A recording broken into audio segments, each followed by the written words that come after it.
Myanmar, the most unknown country in Southeast Asia, a place where people are still real, kind, and deeply connected to their culture. They wear beautiful traditional clothes, cover their faces with natural clay, and chew the leaves of a local plant that gives a buzz.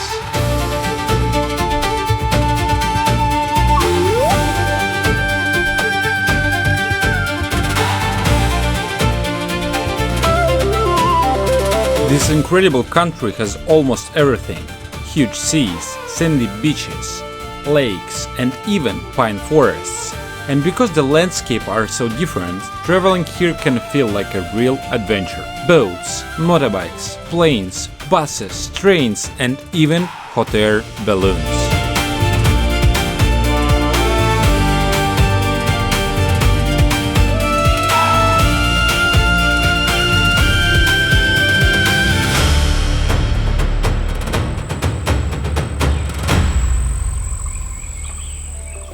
The first morning in this beautiful country starts on the rooftop of our hotel.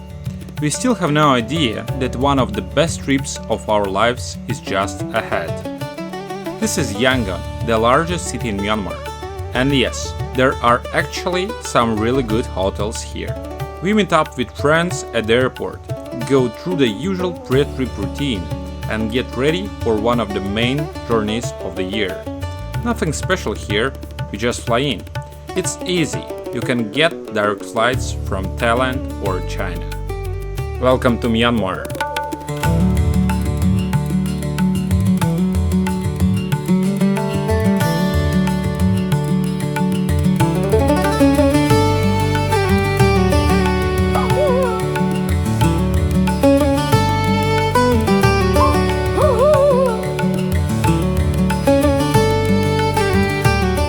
From the rooftop of our hotel, you can already see the Shwedagon Pagoda, one of the most famous Buddhist landmarks in the world. And later tonight, we are finally going to see it closer.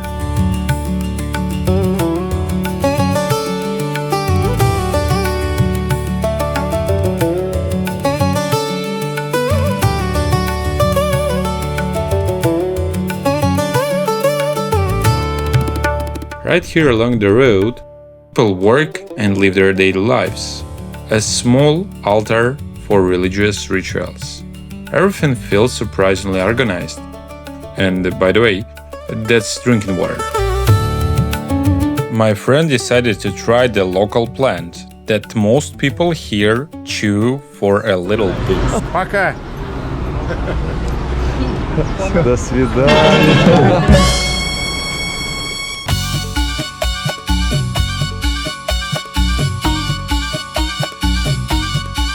And at that moment, I realized that streets of Yangon are a world of their own.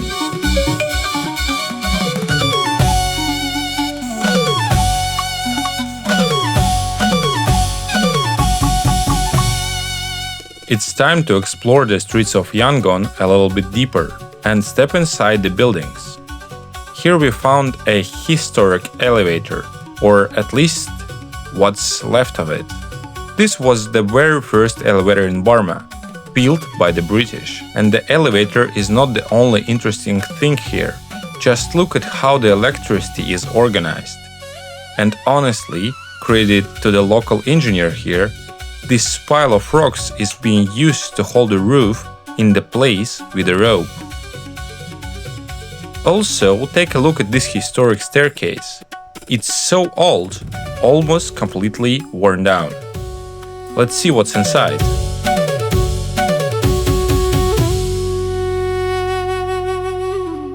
Here we are looking at the inner courtyard of one of the oldest residential buildings in the city. And the most surprising part is that people still live here today. There are even local law offices right here on the second floor. At the same time, there are rats running around, shared toilets, and shared access to water. And despite the beautiful architecture and the prime location, many people can simply sell these apartments and leave because of the chaos with property documents. And honestly, Even living here is still better than the conditions many people in Myanmar live in today. So, people are genuinely happy to have a place like this.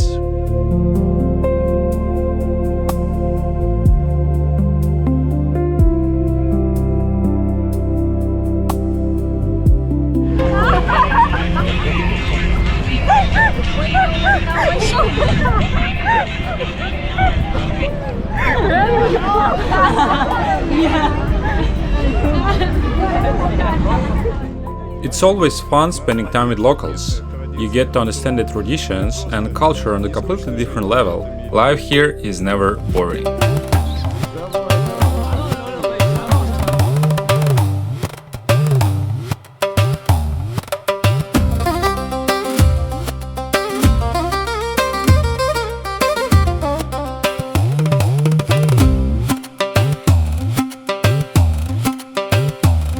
The weather here is extremely hot.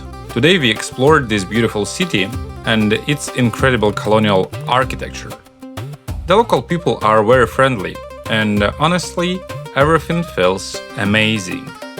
And this is only the first day. Let's go!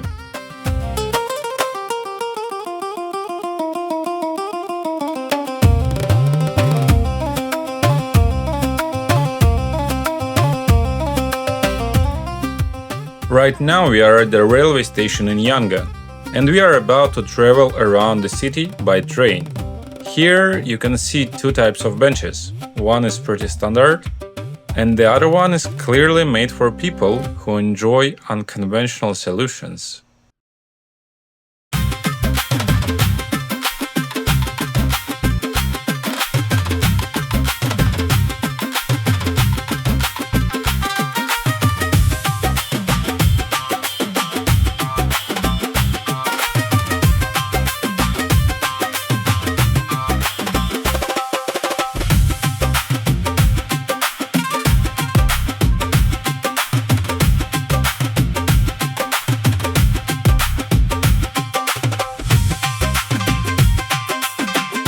Goodbye railway station and goodbye small little trains. Time for us to keep moving.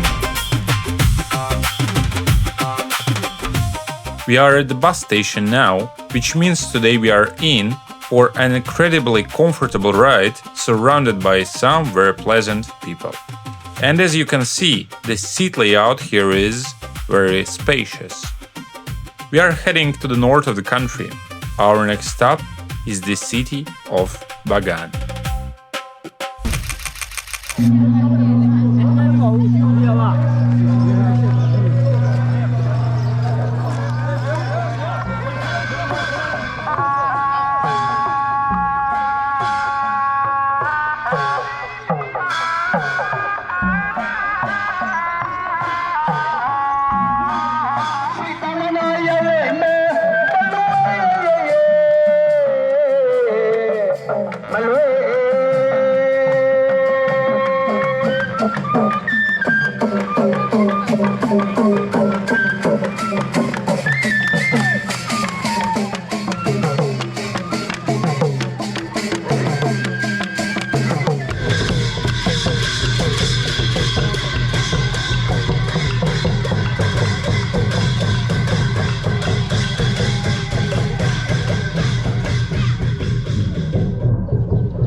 Ай, молодцы, как едут, а? Какие молодцы.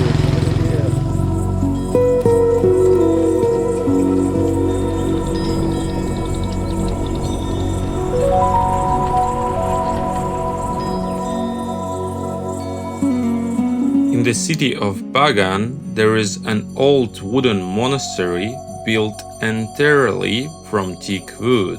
A beautiful and elegant building from the 19th century. Just look at the amount of decorative detail here, all of hand-carved from teak. Most of the small decorative elements here tell stories from the life of Buddha. And seeing architectural masterpieces like this, with almost no tourists around, makes the experience even more incredible. Here, for example, the local women are working, while the man is relaxing on the bench nearby. We arrived at the small village along the river. A fisherman's family lives here, and they invited us inside their home. Right here, they make fishing nets by hand. And along the river, this is basically the local laundry area. People use stones to wash their clothes, and you can see all the tools, all the process right here.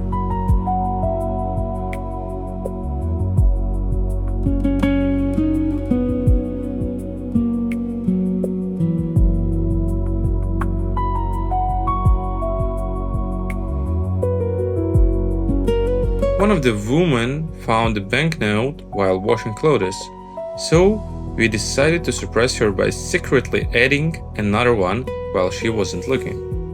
The local boats finally arrived at the shore. We climbed in and headed out for a fishing trip along the river to see if there was actually any fish here. And we finally made it fishing. At this moment, fishing mostly means sitting in the boat near the shore and removing water from the boat, like this. Now we will punch the little hole and keep moving. This little girl is Captain's daughter. All the young girls here have short hair. Write in the comments why you think that is. The kids are shy, but still incredibly friendly and communicative. We crossed to the other side of the Irrawaddy river to enjoy the sunset. Right now, the sun is going down. The camera honestly cannot capture it properly, but the atmosphere of this moment feels unreal.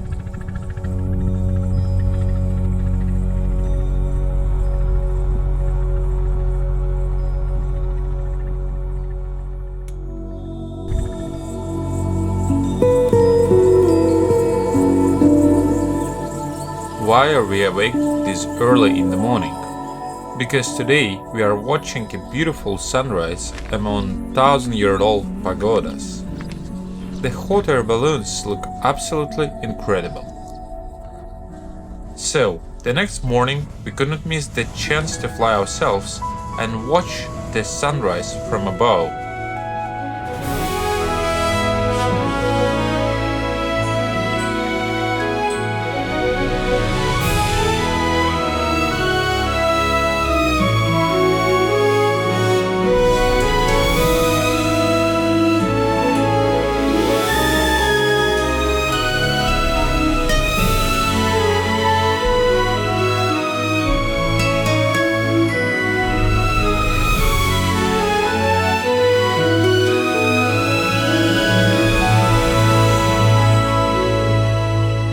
The sun rises over the ancient kingdom of Bagan.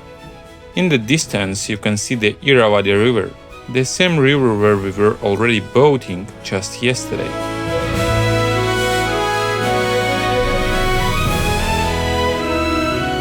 A beautiful morning above a beautiful country. Right now on the right side of the road we can see monks collecting morning donations. There are more than 100 of them here, and they do this every single morning.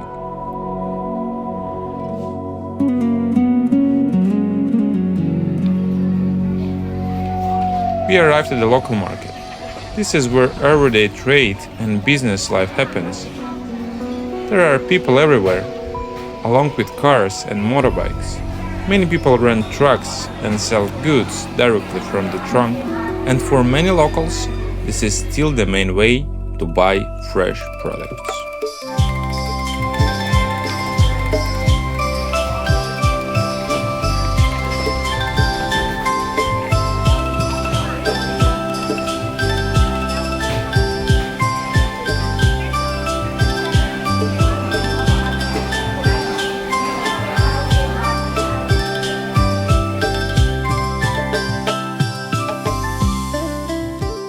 We are now at one of the main pagodas in the country. Here we bought a map of Myanmar, so we could clearly see which areas are currently inaccessible for us because of ongoing civil war. Because there are almost no tourists in the country, Russia. don't be surprised if a monk suddenly comes over to talk with you.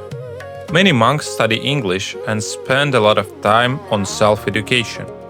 That's why they are often happy to start a conversation with the foreigner and practice their language skills. And yes, they are allowed to do that.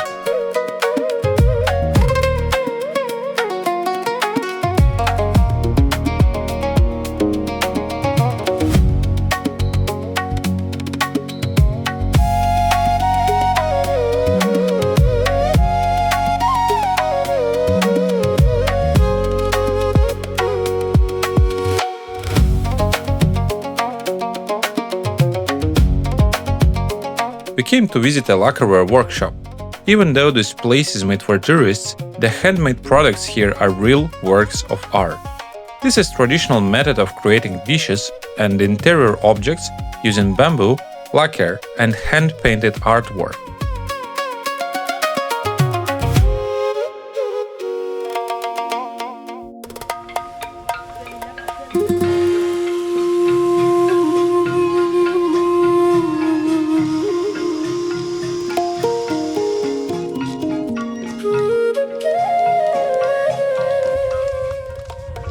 This wall decoration is made entirely from bamboo.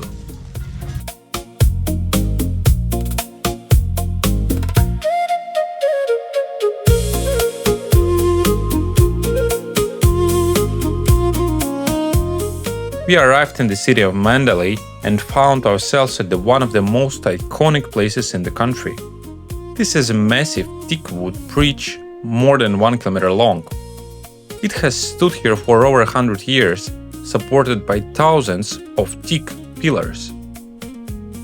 Some of them are now being replaced with concrete supports.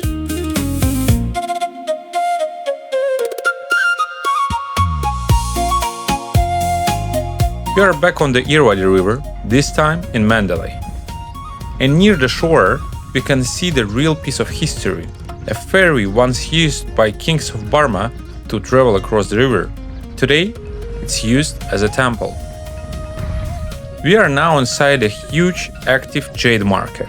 People here are friendly, but extremely busy. This is one of the main places where jade is traded before being shipped to the biggest market of all, China. No tourist decorations and no polished showrooms. Everything here is completely real.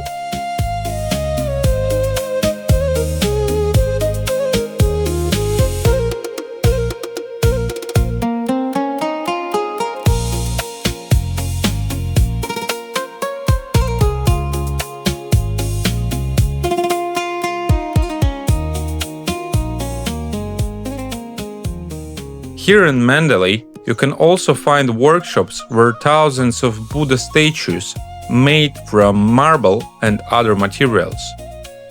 From here, they are shipped all across Southeast Asia.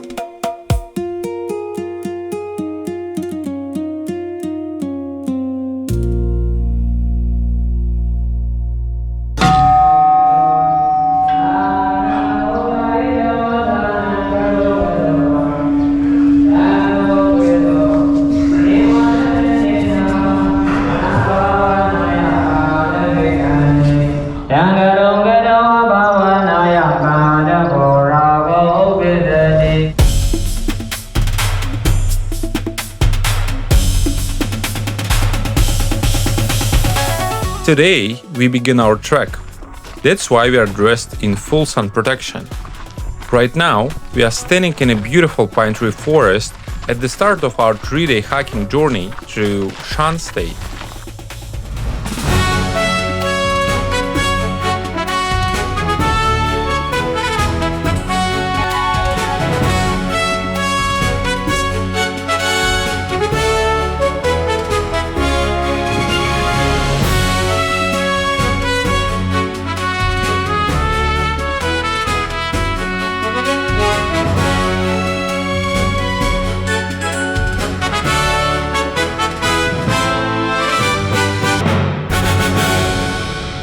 We walked for a long time before stopping about those beautiful hills, mountains and landscapes.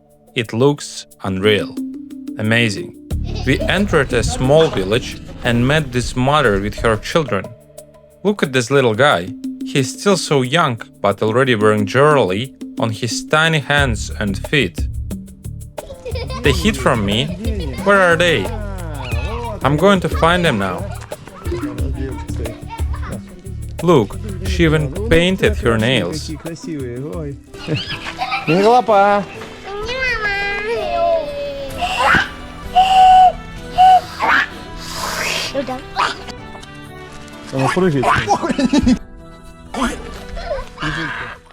Such adorable kids.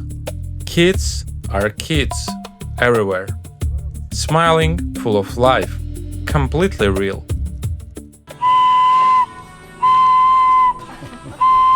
We walk on every kind of road here, even railway tracks.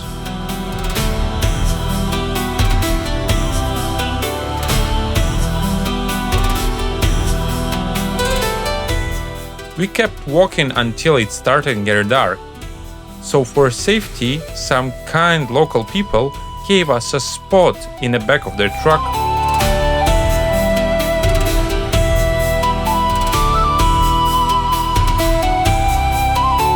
That's the kind of journey we love.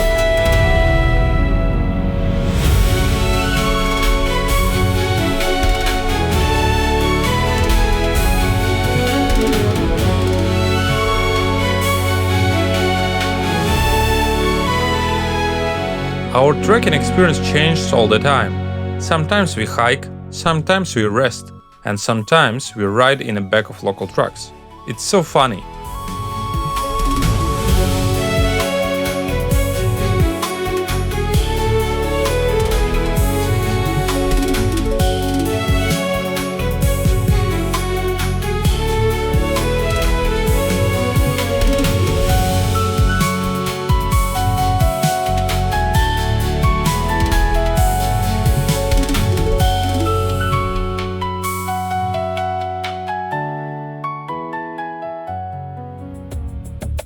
We arrived at another village. There are children everywhere here. Here is a mother with her baby and the tools she used for work in the fields.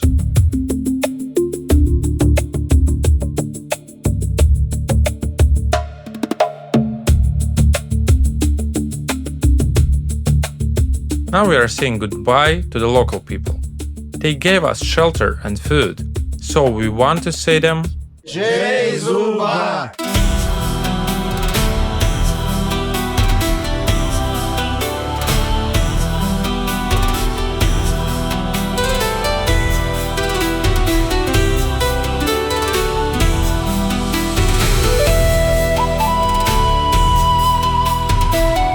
We were passing in our village when we suddenly saw a large crowd of people.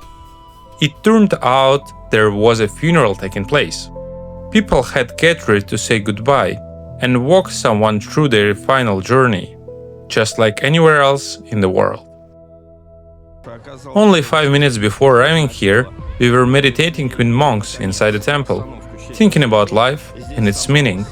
And then, after walking just 1 more kilometer, we ended up here, reminding once again that life has not only beginning, but also an end. And life itself is a road. And sooner or later, every road comes to an end. So it's so important to enjoy the journey while it lasts.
Our next stage of the trip begins now, the water stage. Because from this point on, we will be traveling through channels, rivers, and a huge lake. They are so happy the hiking is finally over. Right now, we are traveling through a channel that leads to Inle Lake, just ahead of us. This lake was formed around 15 million years ago. In the 9th century, people from the south coastal regions of the country moved north and eventually settled here on the lake. They built entire floating villages and started growing tomatoes, pumpkins, eggplants, and other vegetables. And all of these gardens are actually floating on water. You can see them right now.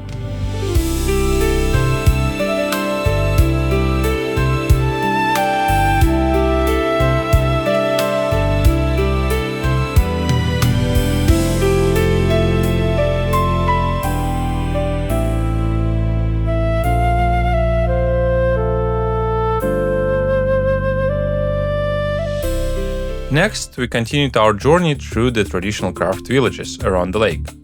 On one hand, it's typical tourist program, but on another hand, tourists are actually very rare here, sometimes only a few people per month. We visited local workshops where people produce clothing and tobacco products. But honestly, the main attraction here is scenery itself.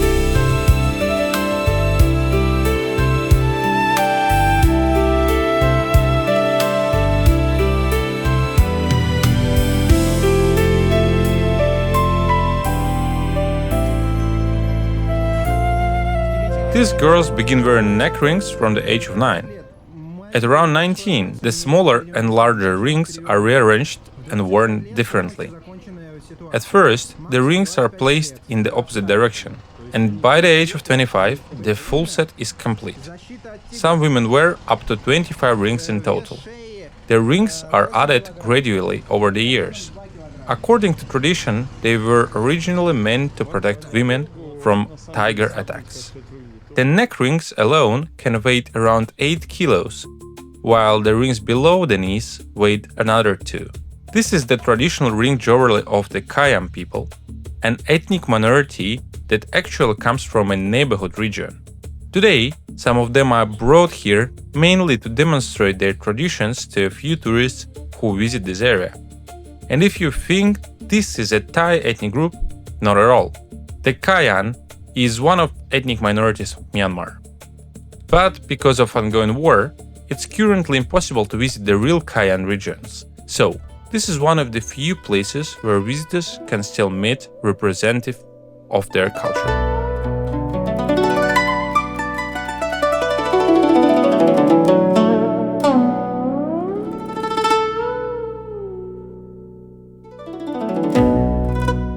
After traveling through Myanmar for a while, we already had a certain image of the country. The buildings, the streets, the overall sense of order and cleanliness. And then suddenly, we arrived in a place like this. Everything here feels surprisingly neat and organized, almost European. The trees are carefully maintained, everything looks clean and structured. Believe it or not, we ended up at a real winery.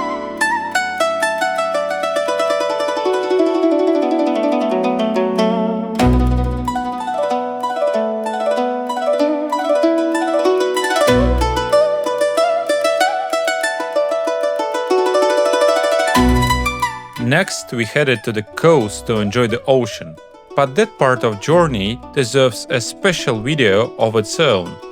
So for now, just enjoy a few shots.